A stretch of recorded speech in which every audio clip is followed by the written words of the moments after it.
El Señor esté con ustedes. Lectura del Santo Evangelio según San Juan. En aquel tiempo se acercaba la Pascua de los judíos y Jesús subió a Jerusalén y encontró en el templo a los vendedores de bueyes, ovejas y palomas y a los cambistas sentados, y haciendo un azote de cordeles los echó a todos del templo, ovejas y bueyes, y a los cambistas les esparció las monedas y les volcó las mesas, y a los que vendían palomas les dijo: quiten eso de ahí, no conviertan en un mercado la casa de mi Padre. Sus discípulos se acordaron de lo que está escrito: el celo de tu casa me devora. Entonces intervinieron los judíos y le preguntaron: ¿qué signo nos muestras para obrar así? Jesús contestó: destruyan este templo y en 3 días lo levantaré. Los judíos replicaron: 46 años ha costado construir este templo y tú lo vas a levantar en 3 días. Pero él hablaba del templo de su cuerpo, y cuando resucitó de entre los muertos, los discípulos se acordaron de que lo había dicho y dieron fe a la Escritura y a la palabra que había dicho Jesús. Mientras estaba en Jerusalén por las fiestas de Pascua, muchos creyeron en su nombre, viendo los signos que hacía, pero Jesús no se confiaba con ellos porque los conocía a todos y no necesitaba el testimonio de nadie sobre un hombre, porque él sabía lo que hay dentro de cada hombre. Palabra del Señor. Estamos en el tercer domingo de Cuaresma y hoy, mirando la primera lectura, recordamos que la historia funda la alianza. En la primera lectura, hoy la Iglesia nos da este mensaje: yo soy el Señor tu Dios que te saqué de Egipto, de la esclavitud. No tendrás otros dioses frente a mí. ¿Qué pretende decirnos ese mensaje? Que es el Señor quien funda la felicidad, la historia, la vida. Lo que el Señor ha hecho por nosotros debe de servirnos de camino para tener una relación verdadera con Él.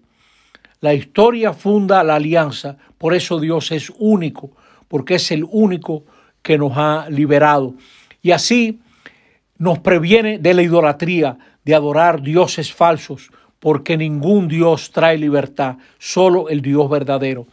Y por eso Israel guardaba el sábado, para recordar primero la creación, la gratuidad amorosa de Dios, y segundo, no menos, la liberación de Egipto. Fueron esclavos y el Señor los liberó.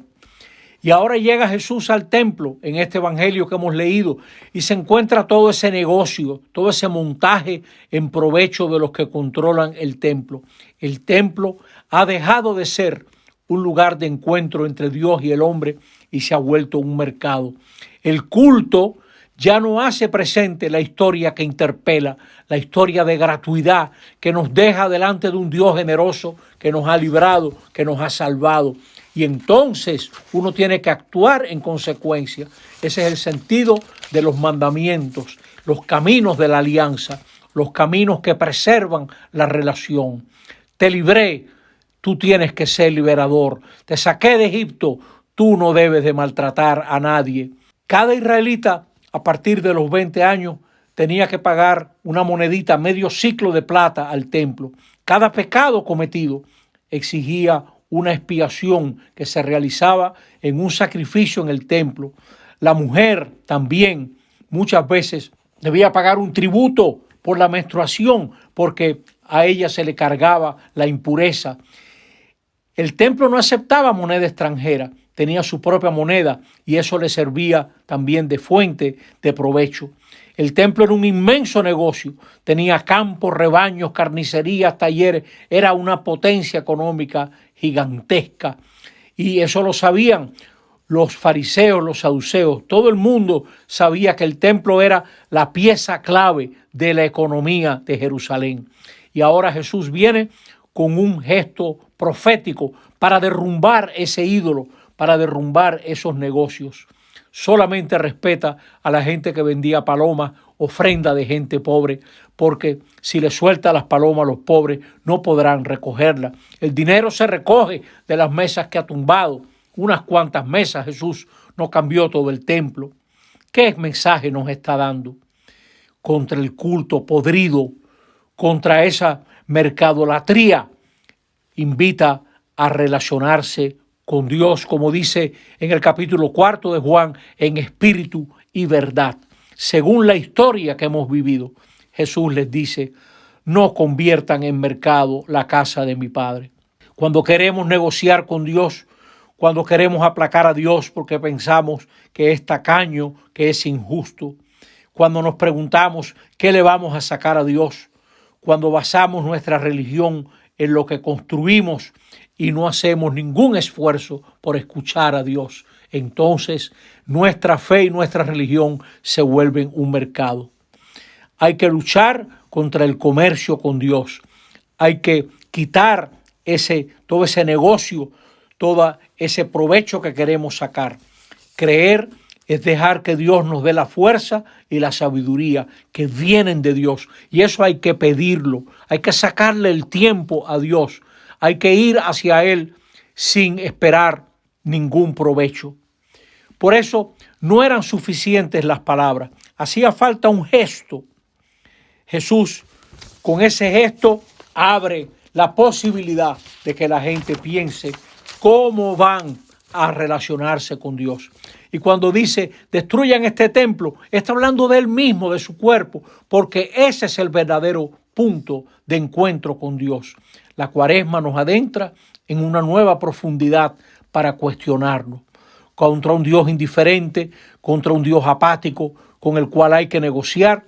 Jesús nos presenta un Dios apasionado por la justicia, un Dios que libera, que se compadece, que piensa en el pobre, en el pequeño, que piensa en el pecador que no puede cambiar, que no tiene cómo caminar. Y en ese Jesús entonces encontramos al Dios verdadero. Que nosotros a partir de este momento podamos revisar nuestra manera de relacionarnos con Dios. Jesús revela a Dios porque es el Hijo, porque hace la voluntad del Padre, que es de perdón, de reconciliación, de respuesta al que lo busca. Revisemos nuestro culto.